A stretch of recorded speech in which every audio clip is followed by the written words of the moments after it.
The chill wind always seemed to find me, even indoors.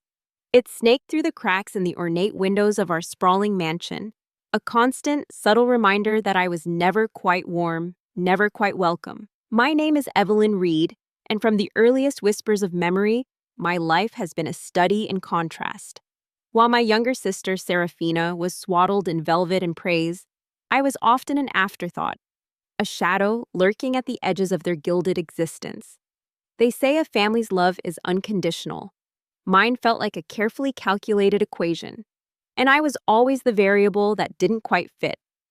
Dinner conversations would sparkle around Serafina's latest ballet recital or her budding talent on the piano, while my quiet accomplishments in academics or art were met with a perfunctory nod, if acknowledged at all. My father, Richard Reed, a man whose stern eyes held a perpetual distant sorrow, would offer Serafina a gentle pat on the head, a comforting arm around her shoulders. For me, it was always a fleeting glance, a gruff instruction.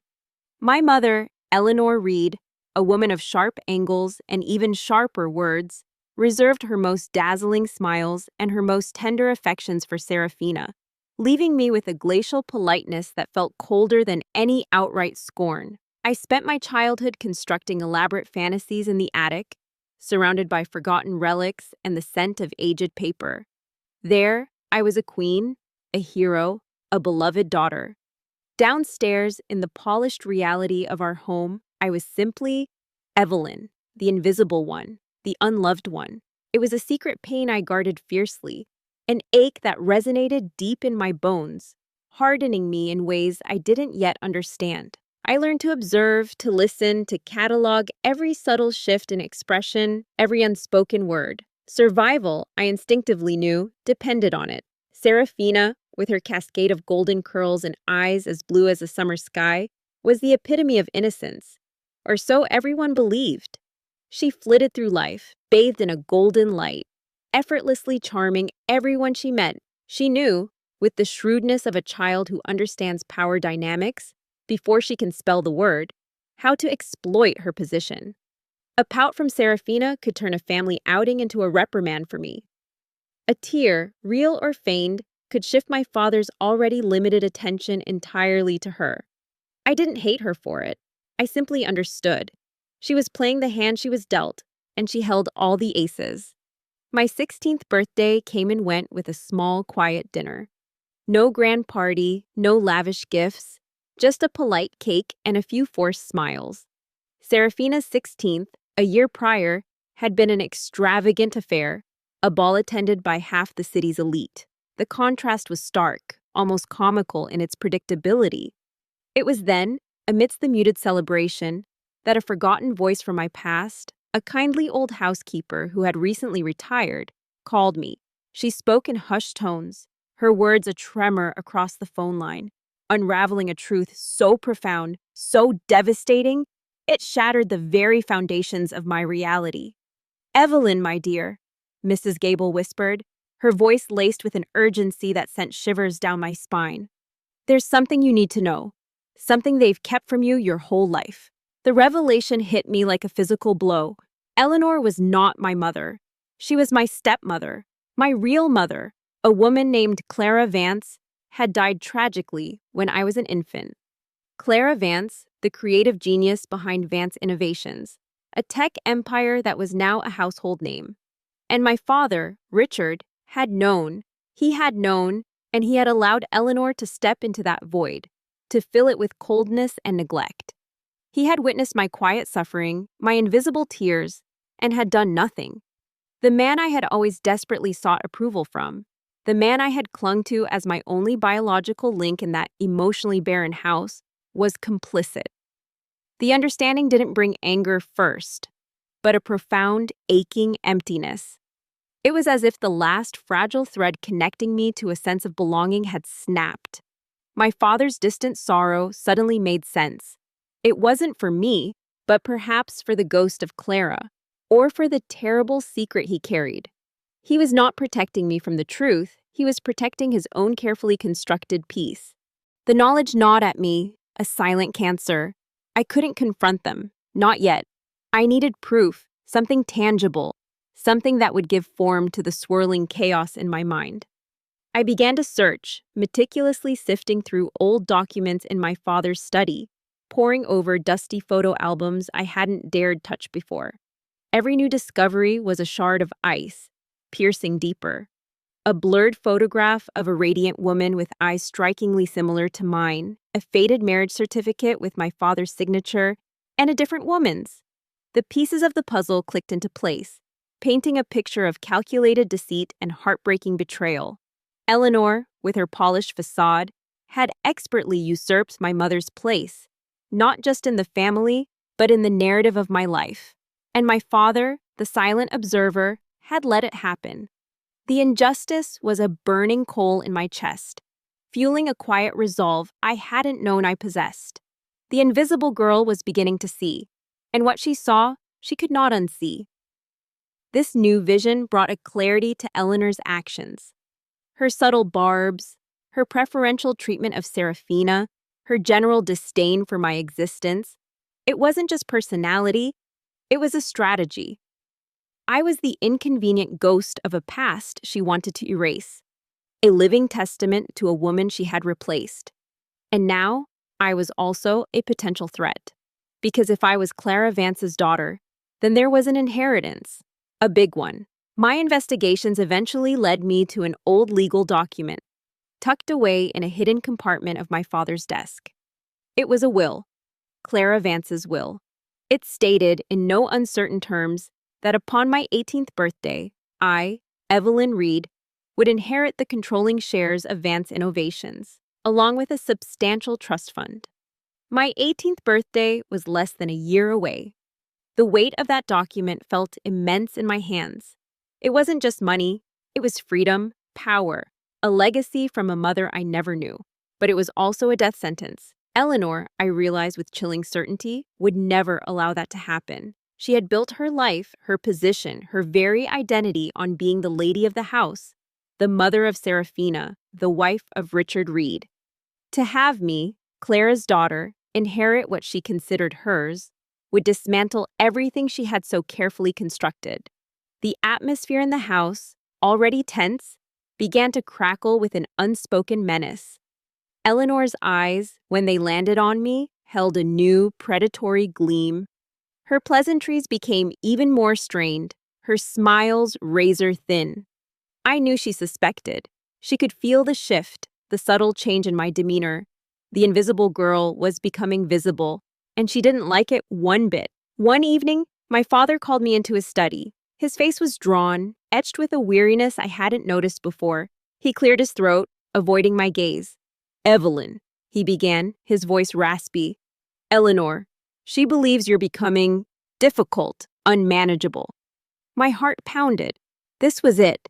The confrontation I had dreaded, yet somehow anticipated. "Difficult?" I asked, my voice surprisingly steady. "Or simply aware?" He flinched. His eyes finally met mine, and in their depths, I saw not anger, but a profound sadness, and perhaps a flicker of fear. "Evelyn, there are things you don't understand." "I understand that my mother wasn't my mother," I retorted, the words spilling out before I could stop them. "I understand that my biological mother left me an inheritance, and that you and Eleanor have kept it from me. I understand that I'm turning 18 soon." His shoulders slumped. He looked older, defeated. "Eleanor, she's a formidable woman, Evelyn, and she has connections." He paused, then looked at me, a desperate plea in his eyes. "It would be best for everyone if you went away for a while, just until things cool down." "Go away?" I scoffed, a bitter laugh escaping my lips. "You mean be exiled because your wife feels threatened by a dead woman's daughter?" He didn't answer. His silence was my answer. My own father, the man who should have protected me, was actively participating in my banishment. He was choosing Eleanor, choosing his comfortable, deceitful life over his own flesh and blood. The last flicker of hope I held for him extinguished, leaving only cold ash. The next few weeks were a blur of hushed arguments between my parents and Eleanor's increasingly hostile glares.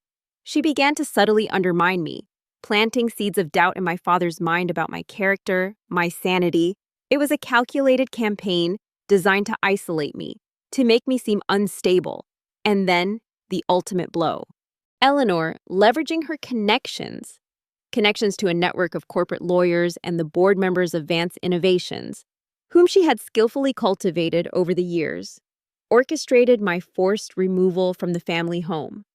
The official reason given was behavioral issues and a need for specialized care. A carefully constructed narrative was spun, painting me as an ungrateful, rebellious youth. My father stood by, silent and complicit, as I was told to pack my bags. It wasn't a physical expulsion in the dramatic sense. It was a slow, agonizing suffocation of my presence, culminating in a neatly packaged departure. I was sent to a boarding school in a remote mountainous region, ostensibly for troubled teens, but in reality, a gilded cage. My communication was monitored, my movements restricted. I was 17, a prisoner in all but name, watching my 18th birthday and my inheritance slip further and further out of reach. The mountains were beautiful, majestic, but they felt like a vast, lonely tomb. My heart, once bruised, was now hardened. The quiet resentment had morphed into a cold, focused fury. I spent my days planning, strategizing, waiting. I knew Eleanor wouldn't stop at merely sending me away. She was too thorough, too ruthless. She wanted me gone, permanently. The inheritance was too large, too tempting, too much of a threat to her carefully constructed world. And she was right. It happened swiftly, brutally. A hiking trip organized by the school, a group of us venturing deep into the rugged terrain. I had a premonition, a sickening lurch in my gut, but I had to go.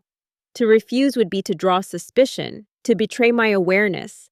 The path was narrow, treacherous, a sudden push, a sickening lurch. The world tilted, then spun. The last thing I saw before darkness consumed me was a glint of cruel satisfaction in the eyes of one of the guides, a man I had never trusted. And then, nothing. The cold embrace of the mountain, swallowing me whole. They reported it as a tragic accident. A slip, a fall, a body never recovered. Evelyn Reed, the difficult, troubled girl, gone, vanished. Another unfortunate casualty of the unforgiving wilderness. Eleanor had won, or so she thought. But the mountain, in its vast, indifferent wisdom, had other plans. I didn't die that day. Broken, battered, but alive. A miracle, a twist of fate, a defiant refusal to succumb. When I opened my eyes, it was to the blurry silhouette of a kindly, weathered face and the quiet comfort of a small, hidden cabin. An old mountain recluse, a forgotten soul named Silas, had found me, barely clinging to life, and nursed me back from the brink. My face was shattered, my body scarred, but my spirit, though tested, remained unbroken. Silas, with his surprising knowledge of medicine and an even more surprising connection to the underground network of those who lived off the grid, helped me heal, physically and emotionally. He understood pain, understood injustice. He became my mentor, my confidant, my silent co-conspirator. He introduced me to a world where identities could be shed and new ones forged. A skilled artisan, a quiet woman who specialized in reconstruction, transformed my face. The girl who fell from the mountains ceased to exist. In her place, a new woman emerged, beautiful, unrecognizably different, yet with the same fire burning in her eyes. My scars became my strength, my pain, my purpose.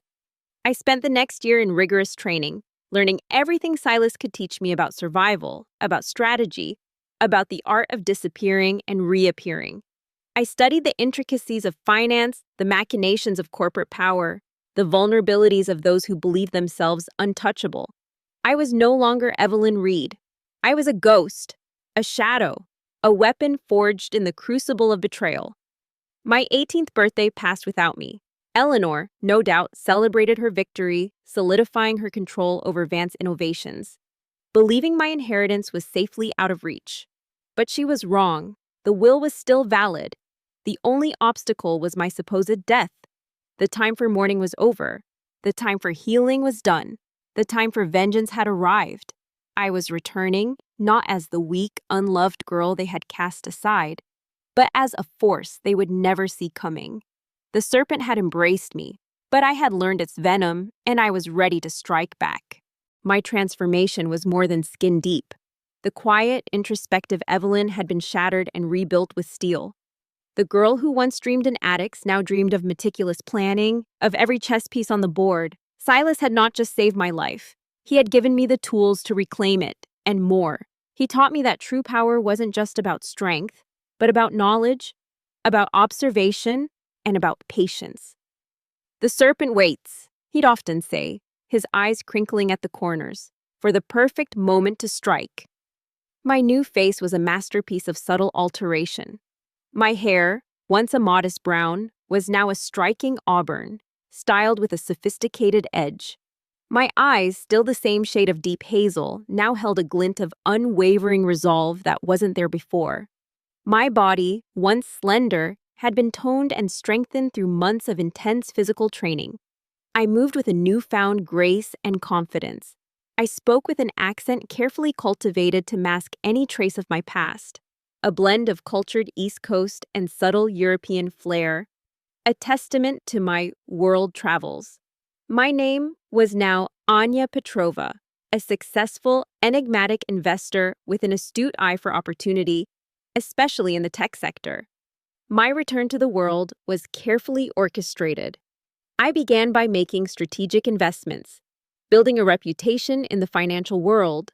I used the small, untraceable funds Silas had helped me acquire, leveraging them with a fierce intelligence that soon caught the attention of minor players. My goal was not immediate confrontation, but infiltration. I needed to understand Eleanor's current stronghold, the alliances she had forged, the vulnerabilities she hadn't yet exposed. Vance Innovations was my ultimate target, but I knew I couldn't just storm the gates. I needed to dismantle them from within. My first move was to establish a small, legitimate investment firm, Petrova Holdings. It was a front, a perfectly legal entity that allowed me to delve into the intricate financial dealings of various corporations, including, eventually, Vance Innovations. I hired a small, loyal team, carefully vetting each member for their skills and their discretion. They knew me as Anya Petrova, a demanding but brilliant boss, and they respected me. None of them, of course, knew the true extent of my past or my ultimate objective. I spent countless hours studying Vance Innovations, its quarterly reports, its board members, its key executives, its major projects. Eleanor, I discovered, had positioned herself as a de facto matriarch of the company, while my father, Richard, still held a significant, though increasingly passive, role on the board. It was Eleanor who pulled the strings, expertly manipulating the remaining board members. She had installed her own loyalists, sidelined any who questioned her, and was slowly but surely consolidating her power. My sister, Serafina, was also a part of the corporate landscape, albeit in a more superficial capacity.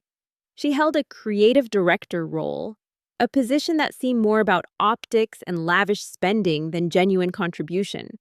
She was the public face, the heiress in waiting, completely oblivious to the real machinations unfolding around her. She still had that innocent charm, now weaponized by a superficial understanding of corporate politics. My strategy was multi-pronged. First, I needed to weaken Eleanor's financial grip.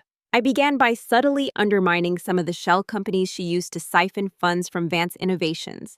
Small, perfectly legal maneuvers that caused minor but noticeable financial ripples. I didn't want to expose her yet, just to make her feel the pressure, to create unease. Second, I needed to understand the board. I started attending industry events, high-profile galas, where the elite of the tech world gathered. It was there, amidst the glittering chandeliers and the clinking of champagne glasses, that I began to weave my web. I was charming, intelligent, and subtly alluring. I made connections, formed alliances, collected information. I spoke with an air of knowledgeable confidence about market trends, about innovative technologies, about the future of the industry. My observations were always astute, my insights often surprising. It was at one such gala that I first encountered my father, Richard, since my death. He looked older, his shoulders even more slumped, his eyes hollow. He was talking to a junior executive, a forced smile on his face. My heart, which I thought had turned to stone, gave a faint tremor. It wasn't pity, not exactly. It was a complex mix of lingering hurt and a strange, almost clinical curiosity. Would he recognize me? Would he feel anything? I approached him, my face a carefully constructed mask of polite interest. "Mr. Reed, I presume?" I extended my hand, my voice smooth, confident. "Anya Petrova, from Petrova Holdings. It's a pleasure to finally meet you. I've heard so much about your contributions to Vance Innovations." He took my hand, his grip surprisingly weak. He looked at me, his eyes scanning my face, then my outfit, then my eyes again. There was a flicker, a brief moment of something unreadable, before his gaze slid away.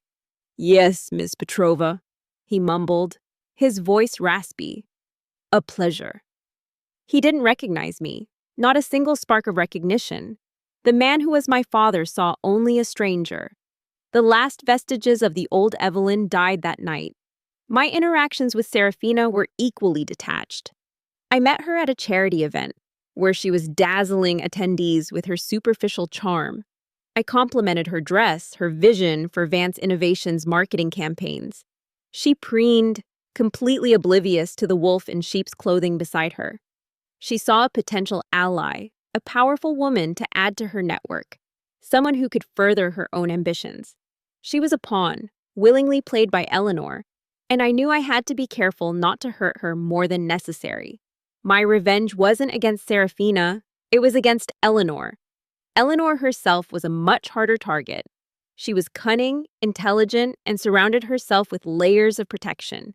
She rarely attended public events, preferring to operate from the shadows through her proxies.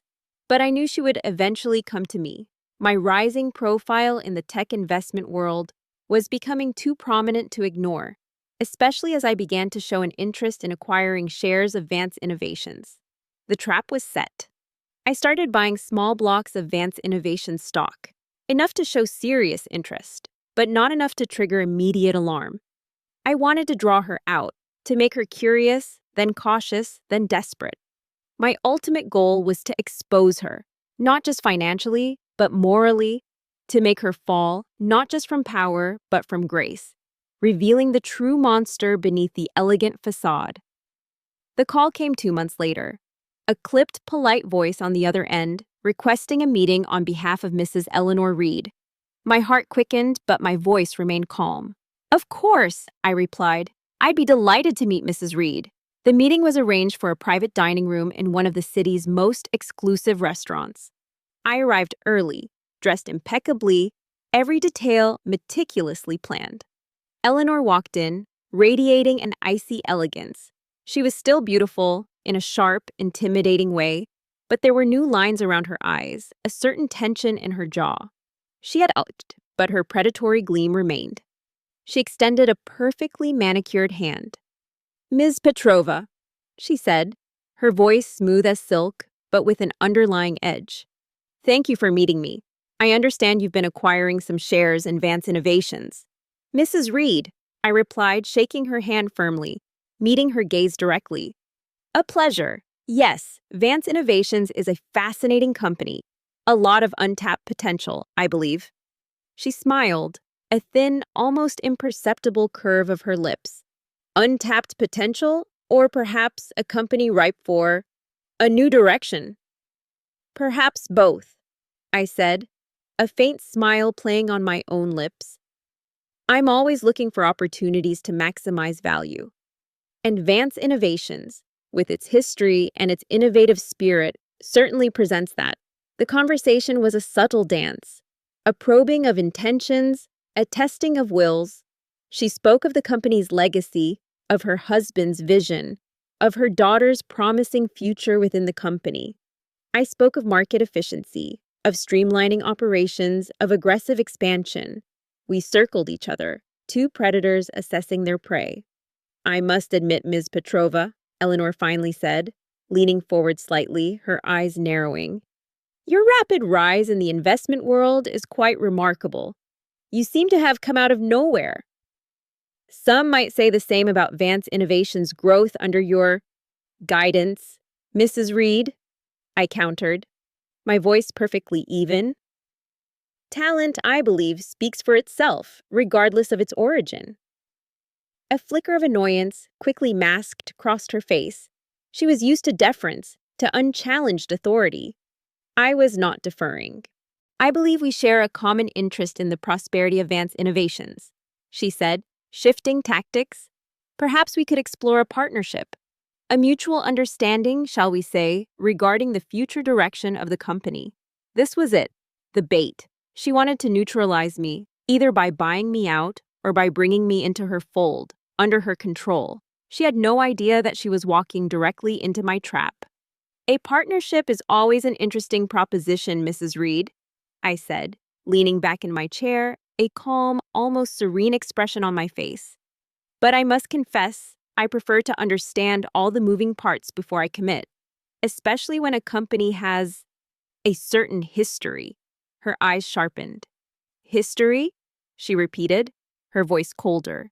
Yes, I continued, meeting her gaze, a subtle, almost imperceptible shift in my own. The history of its founders. The original vision, the unfortunate tragedies that sometimes befall those connected to such great wealth. The air in the room seemed to drop several degrees. Eleanor's face, usually so composed, showed a fleeting glimpse of alarm. She searched my eyes, looking for something, anything. But there was nothing there but the cool, unwavering gaze of Anya Petrova. I'm not sure what you're implying, Miss Petrova, she said, her voice now tight, strained. Only that understanding the past often illuminates the present, Mrs. Reed, I replied, a small, knowing smile finally gracing my lips. And sometimes, the past has a way of resurfacing. I watched her closely. The color drained from her face. The mask she wore, so carefully constructed over years, began to crack. She was beginning to suspect. She was beginning to fear. And that, I knew, was just the beginning. The meeting ended with a strained cordiality, but the unspoken tension was palpable. Eleanor left with a look that was a mixture of suspicion and grudging respect. Perhaps even a hint of fear. I knew I had planted the seed of doubt, and now it was time to let it germinate. My next step was to gently, subtly, disrupt Eleanor's control over the Vance Innovations board. I began to circulate rumors, carefully crafted and seemingly innocuous, about questionable financial decisions being made under her leadership. These weren't outright accusations, but rather suggestions of inefficiency, of missed opportunities, all tied to anonymous sources within the company's mid-management, sources I had subtly cultivated over my months of observation. The board, composed largely of Eleanor's loyalists and my father, was a delicate ecosystem. They valued stability and profit above all else. By creating even minor financial instability, by suggesting that Eleanor's management was not as infallible as they believed, I began to erode their confidence. I would present alternative investment strategies through Petrova Holdings, showing the board what Vance Innovations could be achieving, and implicitly, what it was failing to achieve under current leadership. My father, Richard, was still a figure on the board, but he was a ghost of his former self. He voted as Eleanor dictated, his eyes often distant, his contributions minimal. He seemed to exist in a permanent state of quiet despair. I often wondered if he truly believed I was dead, or if a part of him carried the guilt of his complicity. Either way, he was no longer a threat, nor a shield. He was merely a prop in Eleanor's play. Serafina, meanwhile, continued her extravagant life, oblivious. She saw the minor rumblings on the board as corporate drama, something for the grown-ups to deal with. She was more concerned with her next fashion line collaboration or her lavish trips abroad, funded, of course, by Vance Innovations. I saw her as a potential pawn, but one I intended to use gently, steering her away from Eleanor's destructive path rather than pulling her into the crossfire. She was innocent of her mother's crimes, however complicit she was in the family's superficiality. As my influence grew, so did Eleanor's paranoia.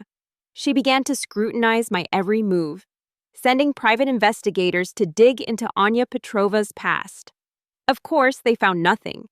My new identity was airtight, meticulously crafted by Silas and his network. The more they searched, the more frustrated and suspicious Eleanor became. Who was this woman who appeared from nowhere, so intelligent, so financially astute, and so interested in her company? The real turning point came when a major lucrative deal that Eleanor had been championing for Vance Innovations suddenly fell apart. It wasn't my direct doing, but I had subtly provided anonymous tips to the opposing party, highlighting a crucial flaw in Eleanor's proposal, a flaw that would have cost Vance Innovations millions in the long run. The deal's collapse was a public embarrassment for Eleanor and a significant financial hit for the company. The board, already uneasy, grew restless. Whispers of a vote of no confidence began to circulate. Eleanor, seeing her power slipping, lashed out. She accused her loyalists of betrayal, her employees of incompetence. Her carefully constructed facade began to crumble, revealing the tyrannical woman beneath. It was then that I decided to make my next move. I called for an emergency board meeting, citing urgent concerns regarding the company's financial stability and leadership. My request, backed by a significant block of shares I had now openly acquired, could not be ignored. The meeting was held in the imposing Vance Innovations boardroom, a space I remembered vaguely from childhood visits, now imbued with a new charged atmosphere. Eleanor sat at the head of the long polished table, her face a mask of barely controlled fury. My father sat several seats down, his eyes fixed on the table, seemingly trying to disappear. Serafina wasn't present. Corporate meetings were far too dull for her. I walked in, radiating calm confidence, and took my seat opposite Eleanor. The other board members looked between us, sensing the impending storm. "Thank you all for coming," I began, my voice clear and steady. "I called this meeting because I believe Vance Innovations is at a critical juncture. The recent setbacks, particularly the collapse of the Novatech deal, have highlighted systemic issues in leadership and oversight." Eleanor slammed her hand on the table. "This is preposterous. Ms. Petrova, you are a newcomer. You have no understanding of the intricacies of this company or its long-term strategy." "On the contrary, Mrs. Reed," I said, meeting her fiery gaze. "I believe I understand Vance Innovations very well. I have spent months, years even, studying its history, its potential, and its vulnerabilities." I then presented a meticulously researched report, detailing instances of financial mismanagement, conflicts of interest, and a clear pattern of decisions that served Eleanor's personal agenda rather than the company's best interests. I had gathered irrefutable evidence, not just rumors. Shell companies, inflated contracts, and questionable asset allocations, all tied directly to Eleanor. The room buzzed with murmurs. The board members, initially wary, now looked genuinely alarmed. The numbers didn't lie. Eleanor, desperate, tried to deflect. "These are baseless accusations, slander. This woman is trying to stage a hostile takeover." "A hostile takeover of what, Mrs. Reed?" I asked, my voice rising slightly, cutting through her protests. "A company that, according to these documents, you have been systematically plundering for years. A company founded on the vision of Clara Vance, a vision you have completely abandoned?" At the mention of Clara Vance's name, my father flinched.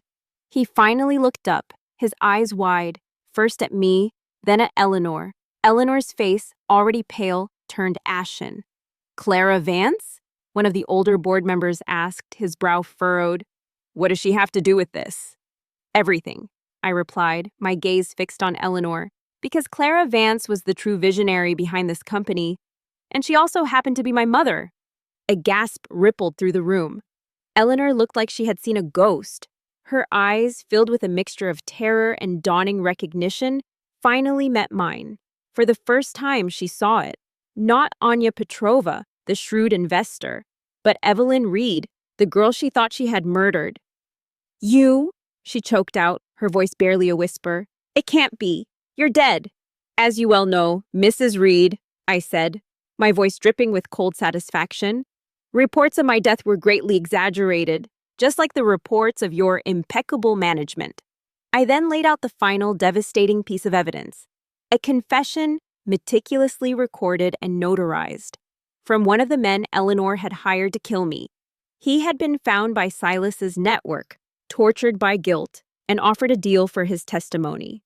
The confession detailed Eleanor's instructions, the staging of the accident, and the motive to prevent me from inheriting Vance Innovations. The room erupted into chaos. Board members shouted, demanding answers. My father, his face a mask of horror, stared at Eleanor, then at me, then back at Eleanor. The weight of his complicity, of his silence, seemed to crush him. Eleanor, cornered and exposed, finally broke. Her icy composure shattered, revealing a woman consumed by fear and rage. She lunged across the table, aiming for me, her eyes wild. "You little witch! I should have finished the job!" Security, who I had discreetly arranged to be present outside the room, rushed in and restrained her.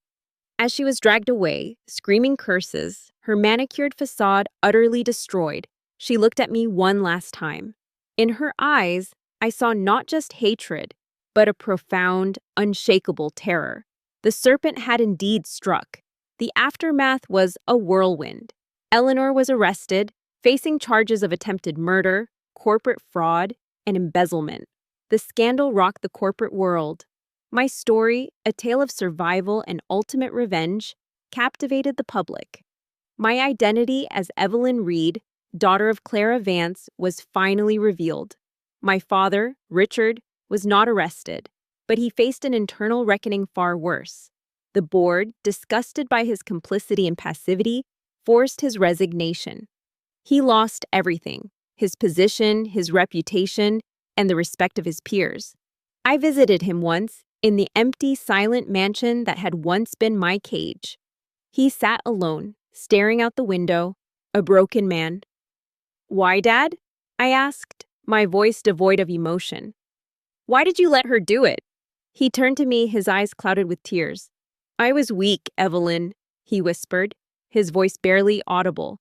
"I was afraid of her, afraid of losing what little I had left, afraid of the truth." I looked at him, and for the first time, I felt no anger, only a profound, aching pity. He was a victim of Eleanor's manipulation too, but also a willing participant in my suffering. His weakness had cost me my childhood and nearly my life, but I couldn't allow his guilt to diminish my victory. My justice was not for him, but for myself, and for Clara Vance. Serafina was devastated. She had truly believed in her mother's benevolence, in their perfect family. The revelation of Eleanor's true nature and my survival shattered her world. I offered her a chance, a path away from the wreckage. I explained everything, gently, without malice. I told her that Vance Innovations, under new ethical leadership, could still be a force for good, a testament to Clara's original vision. I offered her a role not as a figurehead, but as a genuine contributor, if she chose to earn it. She was still young, still capable of choosing a different path. With Eleanor gone, I took my rightful place as the head of Vance Innovations. The company, once tarnished by deceit, was now poised for a new era. I restructured, brought in ethical leadership, and refocused on innovation and integrity. It was more than just a company, it was my mother's legacy, a testament to her genius and a monument to my survival. I had come back from the dead, changed my face, and dismantled an empire of lies. The serpent's embrace had nearly crushed me, but I had learned its ways, turned its venom into my own strength, and emerged victorious. My name was Evelyn Reed, and I was finally free.